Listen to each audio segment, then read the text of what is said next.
At 14, like all you want to worry about is looks and boys, not worrying about what sort of medication you're on, if you need a blood transfusion, what sort of chemo you're taking. And it was a very big adjustment and it was frightening. I went from living like perfectly healthy life to being not able to walk 100 metres without being exhausted, and it was polar opposites and it was so hard to deal with. It started off, you're going to be here for 3 months. And I was like, I can miss 3 months of my life. That's not going to be a big deal. And then it was like, oh, you're going to be here for 5 months, 6 months, 9 months. And I was like, it just keeps getting longer and longer.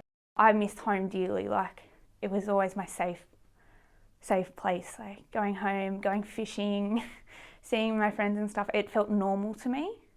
Whereas being up here was so isolating. For like the first 4 months I was here, I don't think I came down into the office like once. And if I did, it was to catch the bus to the appointments. But I wouldn't talk to anyone. I'd just sit there and I wouldn't say anything because I was like, well, no one will understand because that's what you think at 14.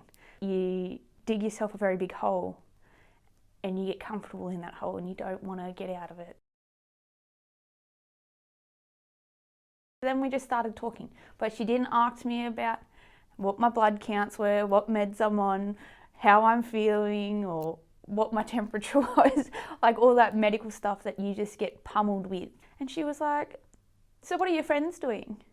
And she wanted to talk about my normal life. I found comfort in her. She made me feel like my feelings weren't all in my head. And I just be like, I'm just so angry at everything. And she's like, that's okay. You're allowed to talk about your feelings because if you don't talk about them, they're gonna pull you down and you're gonna be very isolated. I honestly believe if we didn't have the foundation, it would have been such a struggle for myself and my family. Like we wouldn't have had anywhere to live. We wouldn't have made the connections that we've made with people. We've built so many friendships, and like a lot of the people I see here now, I still keep in contact with. The foundation became part of our family. Like they saw you at your worst, they're gonna see at your best. So if I ever needed to talk to someone, there was going to be someone there for me. So I am very thankful and I love you guys.